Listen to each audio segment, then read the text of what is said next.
বিয়ে করতে না পেরে যুবকের আত্মহত্যা, কুফরি রাষ্ট্র ব্যবস্থার অনিবার্য পরিণতি। ইসলাম মানুষের 5টি বস্তুর সুরক্ষা নিশ্চিত করেছে: দিন, বংশ, বিবেক, বুদ্ধি, ধন সম্পদ, ইজ্জত আবরু। এই 5টি বস্তুর সুরক্ষার জন্য ইসলাম প্রয়োজনীয় বিধিবিধান ও দণ্ডবিধি প্রণয়ন করেছে। মানব জাতির বংশের পবিত্রতা রক্ষার বিষয়টিকে ইসলাম অত্যন্ত গুরুত্বের সঙ্গে নিয়েছে। যেসব বস্তুর মাধ্যমে মানুষ ও পশুর মধ্যে পার্থক্য সূচিত হয় তার মধ্যে অন্যতম হল মানুষ তার বংশের ধারাবাহিকতা বিশুদ্ধ রাখে, কিন্তু পশুরা বংশের বিশুদ্ধতার ধার ধারে না। বর্তমানে মার্কিন ও ইউরোপিয়ান সমাজ পশু সমাজে পরিণত হয়েছে, কারণ তারা পশু সমাজের সঙ্গে তাদের পার্থক্য মুছে ফেলেছে। 2013 সালে প্রকাশিত দ্য ওয়াশিংটন পোস্টের এক রিপোর্টে বলা হয়, আমেরিকার শতকরা 48 জন নারীর প্রথম সন্তানটি হয় জারজ তথা হারামজাদা, আর খুব দ্রুত হারামজাদা হওয়ার এই হার 50% পেরিয়ে যাবে। বুঝতেই পারছেন, এই পশু সভ্যতার অর্ধেকের চেয়েও বেশি মানুষ জারজ। বলুন তো, কোন বস্তুটি মানব সমাজ থেকে পশু সমাজকে আলাদা করেছে? মার্কিন ও ইউরোপিয়ান সমাজ কেন পশু সমাজে পরিণত হয়েছে? এই দুটি প্রশ্নের একটিই উত্তর: বিয়ে।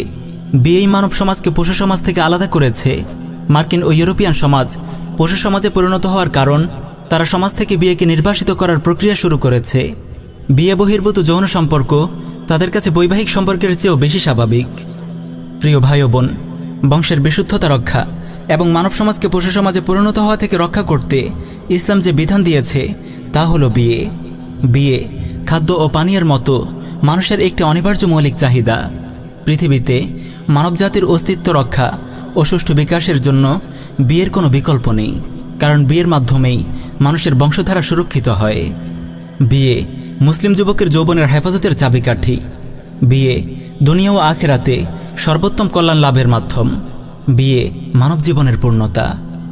কিন্তু অত্যন্ত দুঃখের বিষয়, জাতিসংঘ কেন্দ্রিক কুফরি বিশ্ব ব্যবস্থার স্থানীয় এজেন্ট মুসলিম বিশ্বের তাগুত শাসক গোষ্ঠী মুসলিম দেশগুলোতে তাদের প্রভুদের এজেন্ডা বাস্তবায়ন করছে। মুসলিম বিশ্বে জাতিসংঘ নামক এই কুফার সংঘের অন্যতম এজেন্ডা নারীবাদের বিস্তার। ইসলামের বিরুদ্ধে চলমান বুদ্ধিবৃত্তিক ক্রুসেডে কুফার বিশ্বের অন্যতম শক্তিশালী মরণাস্ত্র হল এই নারীবাদ। এটি তাদের দীর্ঘ গবেষণার ফসল। 2007 সালে আমেরিকার কুখ্যাত থিঙ্ক ট্যাঙ্ক র্যান্ড কর্পোরেশন কর্তৃক প্রকাশিত বিল্ডিং মডারেট মুসলিম নেটওয়ার্ক শীর্ষক গবেষণা রিপোর্টে সুস্পষ্ট ভাষায় বলা হয়েছে, ইসলামের বিরুদ্ধে বুদ্ধিবৃত্তিক লড়াইয়ে নারী অধিকারের ইস্যুটি অন্যতম বৃহত্তম রণাঙ্গন এবং নারী অধিকার কর্মীরা অনেক প্রতিকূল পরিবেশে কাজ করছে। মডারেট মুসলিমদের ক্ষমতায়নের যে কোনো প্রজেক্টে লিঙ্গ সমতার প্রচার একটি মোক্ষম হাতিয়ার। নারীবাদ সম্পর্কে বিস্তারিত জানতে দেখুন আমাদের নির্মিত এক অনবদ্য ডকুমেন্টারি নারীবাদ, মুসলিম প্রজন্ম ধ্বংসের সর্বনাশা ফাঁদ। ডেসক্রিপশনে লিঙ্ক দেয়া আছে। প্রিয় উম্মা, এই অভিশপ্ত নারীবাদের অন্যতম এজেন্ডা হলো মুসলিম সমাজে বিয়েকে কঠিন করে তোলা এবং অবৈধ প্রেম ভালোবাসাকে সহজ করে তোলা। বর্তমানের সমাজ ব্যবস্থার দিকে তাকালে আপনারা অনায়াসে বুঝতে পারবেন, কুফরি বিশ্ব ব্যবস্থার পোষা কুকুর নামধারী মুসলিম শাসকরা বিয়েকে কঠিন করে তুলেছে।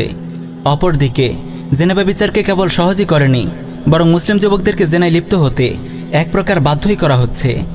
বালেগ হওয়ার পর থেকেই তাগুতি রাষ্ট্রযন্ত্র, সহশিক্ষা ব্যবস্থা, দাজ্জালি মিডিয়া, জাহেলি সমাজ ব্যবস্থা সম্মিলিতভাবে মুসলিম যুবকের পেছনে লেগে যায়। কিভাবে তার যৌবনের পবিত্রতা নষ্ট করা যায়, কিভাবে তার চরিত্র নষ্ট করা যায়। বাল্যবিবাহ রোধের নামে উঠতি বয়সী তরুণদের জন্য বিয়েকে নিষিদ্ধ করে দেওয়া হয়েছে। অপরদিকে খুলে দেওয়া হয়েছে অবৈধ প্রেম ভালোবাসার দরজা। মুসলিম সমাজে হারাম প্রেম ভালোবাসাকে স্বাভাবিক করে তুলতে নির্মাণ করা হয়েছে লক্ষ লক্ষ অশ্লীল নাটক, সিনেমা। প্রিয় ভাই ও বোন, আপনি চাইলেও এই তাগুতি রাষ্ট্র ব্যবস্থায় নিজের চরিত্রের হেফাজত করতে পারবেন না। তাই তাগুতি রাষ্ট্রযন্ত্র, জাহিলি সমাজ ব্যবস্থা ও দাজ্জালি মিডিয়া শেষ নিঃশ্বাস পর্যন্ত আপনার পিছু ছাড়বে না। এদিকে সুদভিত্তিক খোদাদ্রোহী পুঁজিবাদী অর্থব্যবস্থায় ধনীরা ক্রমশ ধনী হচ্ছে, গরিবরা ক্রমশ আরও গরিব হচ্ছে। কেউ না খেয়ে মরছে, আর কেউ ধন সম্পদের পাহাড় গড়ে তুলছে। আপদমস্তক দুর্নীতিতে ডোবা তাগুতি রাষ্ট্রযন্ত্র জনগণের সম্পদ শুষে খাচ্ছে। সুদ ও দুর্নীতির পর মানুষের ওপর লকডাউনের নামে চাপিয়ে দেওয়া হয়েছে আরেকটি বড় আযাব। ফলে মধ্যবিত্ত পরিবারগুলোর পক্ষে সংসারের বোঝা বহন করা আজ অত্যন্ত কঠিন হয়ে পড়েছে। অসংখ্য পরিবার আজ অর্থকড়ির অভাবে উপযুক্ত ছেলেমেয়েদের বিয়ের ব্যবস্থা পর্যন্ত করতে ব্যর্থ হচ্ছে। অবস্থা এমনই পর্যায়ে গিয়ে দাঁড়িয়েছে যে অনেক যুবক যুবতী আত্মহত্যার পথ বেছে নিচ্ছে। সম্প্রতি এমনই একটি ঘটনা ঘটেছে নোয়াখালীর বেগমগঞ্জে।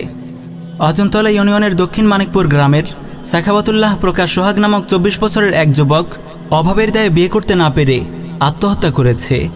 জানা যায় ওই যুবক অনেকদিন থেকেই তার পরিবারকে তার বিয়ের ব্যবস্থা করার কথা বলে আসছে। অর্থের অভাবে তার বিয়ের ব্যবস্থা করতে পারছিল না তার পরিবার। এর জের ধরেই ওই যুবক বুধবার ভোরে গলায় ফাঁস দিয়ে আত্মহত্যা করে। প্রিয় উম্মা, জাতির জন্য এমন লজ্জাজনক ঘটনা আর কি হতে পারে? একদিকে সরকারের এমপি মন্ত্রী আমলারা কোটি কোটি টাকা বিদেশে পাচার করছে, শুষে খাচ্ছে জনগণের রক্তখামে অর্জিত সম্পদ। অপরদিকে গরিব পরিবারের তরুণরা বিয়ের জন্য আত্মহত্যা করছে। আজ পুরো দেশ যেন নীরব এক দুর্ভিক্ষে কাঁদছে। তাগুতি রাষ্ট্র ব্যবস্থার এটি অনিবার্য পরিণতি। যতদিন এই জাহিলি রাষ্ট্র ব্যবস্থা বহাল তবিয়তে থাকবে, ততদিন জনগণের ক্ষুধা ও দারিদ্র্যের সমস্যার সমাধান হবে না। আজ যদি দেশে ইসলামী শরিয়াহ বলবৎ থাকত, দেশে জাকাত ভিত্তিক অর্থনীতি বাস্তবায়িত হতো। জাকাত ভিত্তিক অর্থব্যবস্থায় সম্পদের সুষম বণ্টন সুনিশ্চিত হয়। তাই এখানে কারো সম্পদের পাহাড় গড়ে তোলার সুযোগ যেমন নেই, তেমনি কারো না খেয়ে মরারও সুযোগ নেই। ইসলামী খেলাফা প্রতিটি নাগরিকের খাদ্য, বস্ত্র, বাসস্থান, শিক্ষা ও চিকিৎসার মতো মৌলিক চাহিদাগুলোর পূর্ণ সরবরাহ নিশ্চিত করে। তাই তো খলিফা ওমর বিন আব্দুল আজিজ রহিমাহুল্লাহর খেলাফতকালে জাকাত দেওয়ার মতো একজন গরিবও খুঁজে পাওয়া যায়নি। প্রিয় দেশবাসী, আমাদের দিন চর্চা খণ্ডিত। আমরা দিনের আংশিক কিছু বিধিবিধান পালন করি। শরিয়াহ শাসন না থাকলে পরিপূর্ণ ইসলামের ওপর আমল করা একেবারেই অসম্ভব। তাই মুসলিম উম্মাহর দায়িত্ব হলো জাতিসংঘ কেন্দ্রিক তাগুতি বিশ্ব ব্যবস্থাকে অস্বীকার করা এবং কুফরি শাসন ব্যবস্থাকে অস্বীকার করা। সেই সঙ্গে আল্লাহর জমিনে আল্লাহর দিন কায়েমের জন্য দাওয়াহ ইরদাদ ও জিহাদের নববী মানহাজে সংগ্রাম অব্যাহত রাখা।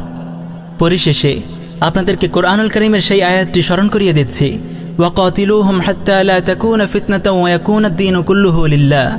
তোমরা ততক্ষণ পর্যন্ত কাফিরদের বিরুদ্ধে লড়াই করতে থাকো যতক্ষণ না কুফর ও শিরক নির্মূল হয়ে যায় এবং দিন পরিপূর্ণ আল্লাহর জন্য হয়ে যায়।